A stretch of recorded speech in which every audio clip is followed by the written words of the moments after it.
Hello everybody, welcome to Hollywood Bets, where we Brable, Polly, Sunday.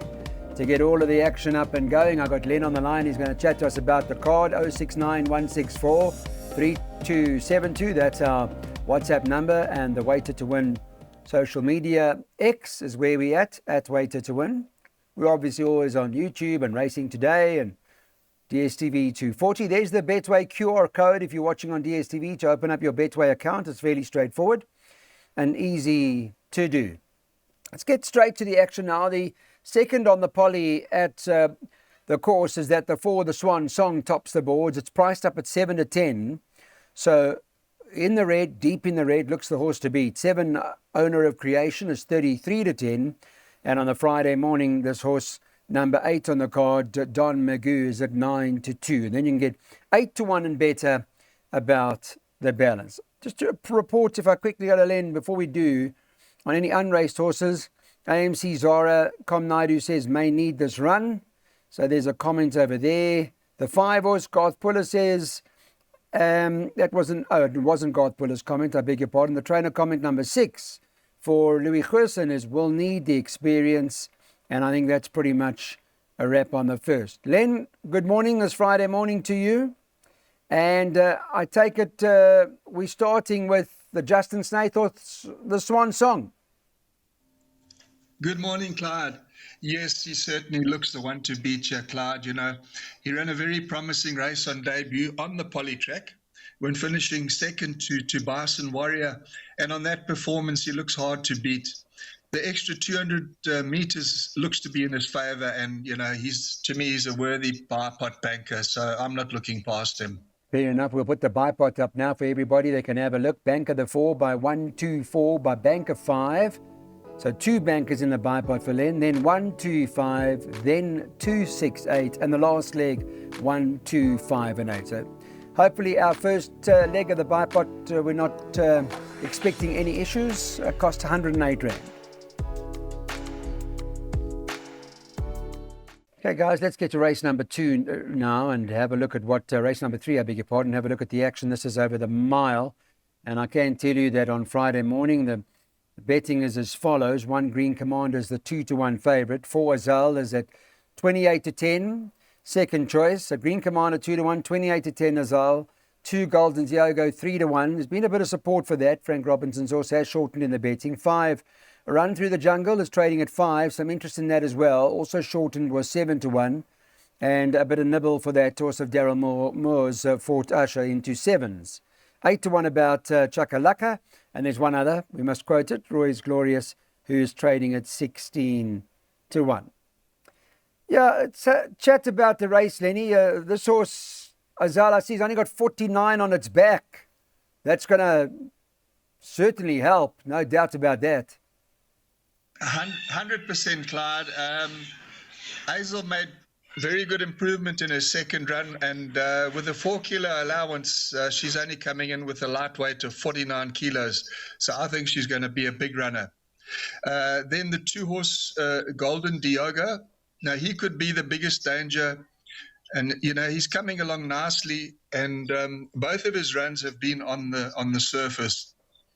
Then, of course, the 1 horse Green Commander, the favorite, you know, he's been a little bit disappointing, but, you know, you can't leave him out in a field of this nature. And then a horse to keep an eye on is the 6 horse, Fort Usher.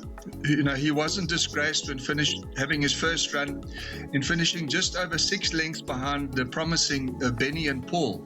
You know, and I think he could improve over this longer trip. So just one to keep an eye on. Okay, we'll see how that goes. PA first leg 2 and 4. Thanks for that, Len. I see you are bankering the 5 in the next leg. That's at horse Power and the Glory. Looks like the right horse in the race. And the way Len structured the PA cost 324 Rand. Okay, guys, let's move on now and have a look at what we're going to do in the 4th race. Start of this particular pick 6 it is, and it's over the 1400 meters. The betting has got the 5 Power and the Glory top of the boards, priced up at 5-2. 9 Cardinal Chief, second favourite, 33-10. 7 City of Love is trading at 5s. 6-1 the 3 Future Flow Friday morning, and the 6 horse also 6-1. Then 12-1 and better about the balance. There's been a bit of pressure market-wise, money-wise, Len, for Power and the Glory. I see on that last start to Vapor Trail, it was a solid performance. That horse Halala came out of there and won. So only thing, he's got 61.5 to shoulder. Never easy to carry that sort of weight, but it looks like the right horse in the race. Yes, Clyde. Look, he put in a cracking run when going down narrowly to Vapor Trail over the course and distance last month. And, if one looks at the class of horses he's raced against in his last 5 runs, he really does look the one to beat. Strictly at the weights, the 9-horse Cardinal Chief does have the advantage over Power and Glory. But it was Power and Glory's second run after a rest and also his first try on the poly. So in my opinion, I feel that he will definitely be the one to beat despite the weight advantage in Cardinal Chief's favour. Okay, so pick sixes, first leg, Banker, Power and the Glory, that's what we're doing. The rest of the card, as you can see, is quite tricky. And yeah, we'll be depending on this horse to start up the first leg of the pick six. Okay, race number 5. Time for our jackpot. So if you don't know, it's over the 1400 meters and it's a class 4 for the girls. It should run at about 25 past 2. Let me bring you up to date with the Friday morning betting. And Candice Bass has got this horse 5 last card to pass, top of the boards at 5 to 2. 6 Lala Don from Justin Snade's stable is joint 5 to 2. 2 last Margarita is the Garth Puller horse that the Appy Masaheb claims, the 4 kilos. So gives her a big chance off that weight. 33 to 10, third favourite. 7 to 2, the horse they're backing. This horse, number 4, Mystic Dancer, Robbie Hill's horse, shortened from 5 to 1 to 7 to 2 on Friday morning. And then you can get 10 to 1 about number 1, Miss Ladiatrix, and 12s and better about the balance. I guess the 2-year-old, I can tell you the juveniles, Gauteng, taking on the older horses hasn't worked out. Not this season. It hasn't really been great. Don't know what it's like being in your side, KwaZulu-Natal. I think the Western Cape, they've done pretty well. But I guess that's the only thing. Although, that sort of weight's got to give it a chance. Last Margarita, maybe she can pull off 3 in a row, Len. Yes, Clyde. Look, she's unbeaten on the poly track up to now, having won her last 2 starts. And she's only got 49.5 on her back on Sunday. So I think she'll again take a power of beating. Yes, she is taking on stronger opposition, but she's got the weight advantage in her favour. The biggest threat to me looks to be the 5-horse Last Car to Pass, who finished well to take 3rd place when making her local debut after returning from a 5-month break. And if she's improved on that effort, she should be a big runner as well. Then you got the 1, the 4, and the 6. They look to be the best of the rest. But Lalandon was a little bit disappointed with her last run, but you can't leave her out. Okay, got it. Thanks, Len. 1, 2, 4, 5, 6. The horses in the first leg of this jackpot. 2, 6, and 8 to the second leg. Third leg, 1, 2, 5, 6, 8, 9, 10. And the last leg, 1, 2, 4, and 5. Cost $4.20. So Hoodia is the horse to beat in the next race on the card. This particular event over the 14 on the poly runs at about 3 o'clock. And the market has, got Hoodia at 33 to 10. Now they've been back in this. Opened up at 5 to 1, shortened 4 to 1. They took the 4 to 1 now into 33 to 10. 8 Bangladesh is 4 to 1. 2 The Gliding Fish is 9 to 2. Number 5 Blue Steel 5 to 1. 3 Catch a Penny 11 to 2. And then 6 to 1 about the 4 United Front. It's double figures about the balance. I thought Hoodia the right one in the race. I don't know what you make of the race and how many deep you want to go, but I certainly give Hoodia a clear winning chance, particularly on that last run to Blue Steel going down, 3/4 of a length. I thought a particularly good run. Yes, certainly, Clyde. I'm with you there. Hoodia was having his first run in a year, and he was very unlucky not to have won last time. He came with a storming finish from his poor draw. And if he's made any improvement on that performance, I think he'll be hard to beat. The biggest danger to me should be the 8-horse, Bangladesh. He ran on strongly to take second place in his post-maiden run. And I think he's also a big runner.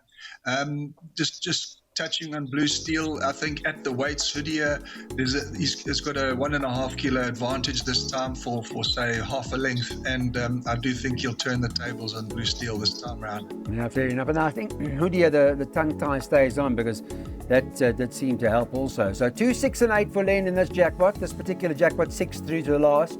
2, 6, 8 first leg, cost 420.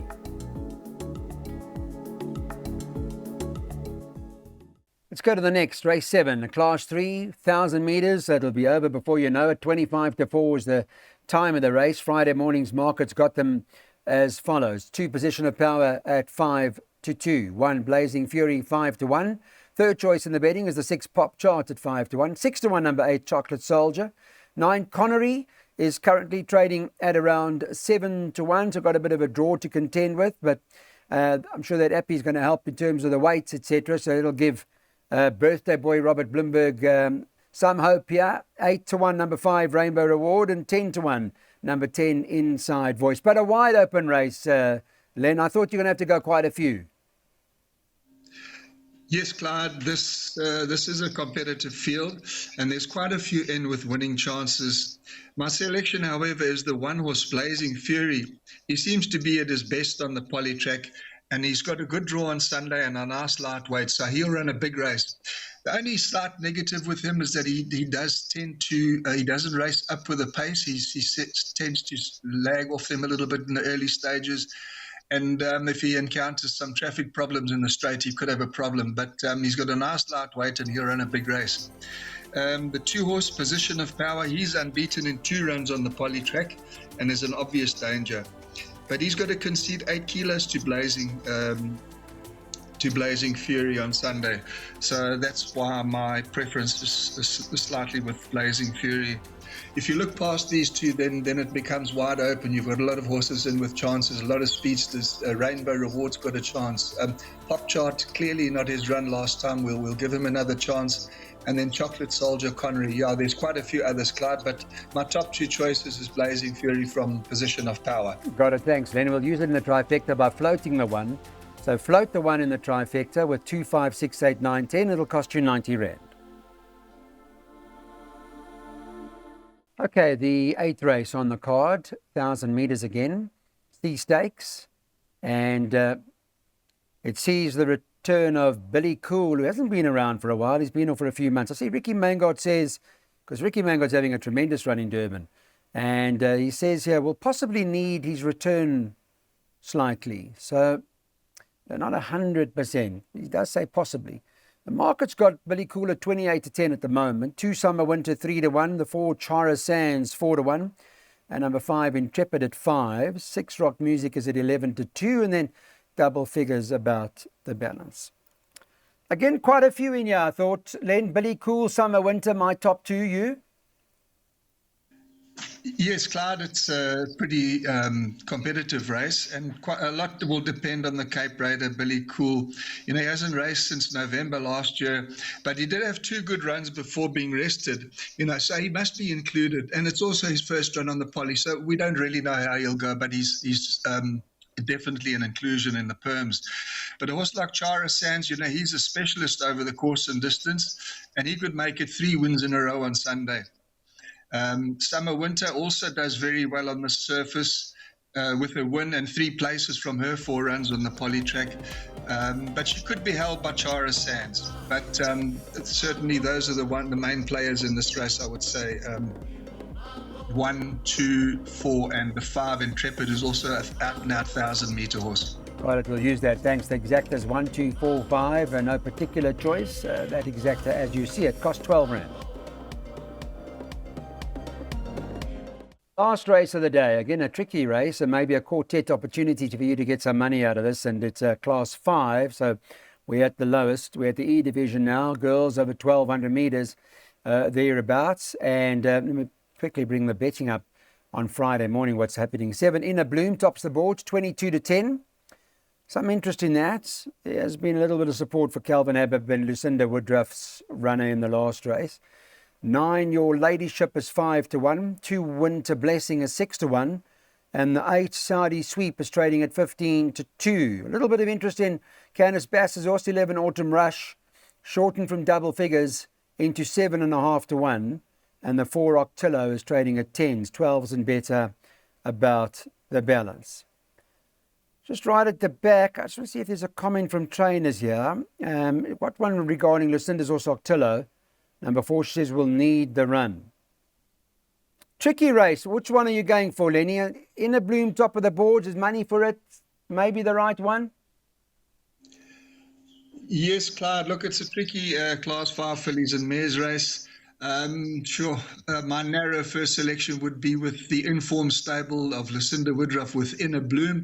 You know, she took to the Polly well when winning her KZN debut, and she should go well again. Saudi Sweep ran out a comfortable winner over the course and distance last time, and if she can reproduce that run, she can go close again. And then a horse like Winter Blessing, you know, she's an absolute model of consistency, and again, she should be in the shake-up. I did leave out Ocotillo in my pick 6 and second jackpot, but the stable is in such hot form. I was of the impression that it's slightly on the sharp side for Ocotillo, and with Lucinda's comment about her needing a run, that's the reason I did leave her out. But the stable is in such hot form. For those who want to include her and take a slightly smaller percentage, by all means, I would be for that. So, yeah, just keep an eye on Ocotillo. Thanks, Len. Thanks for your time today, and for the Sunday meet out at Hollywood Red Spray. Well, thanks, everybody. We'll catch up again when we go to the Western Cape on Tuesday.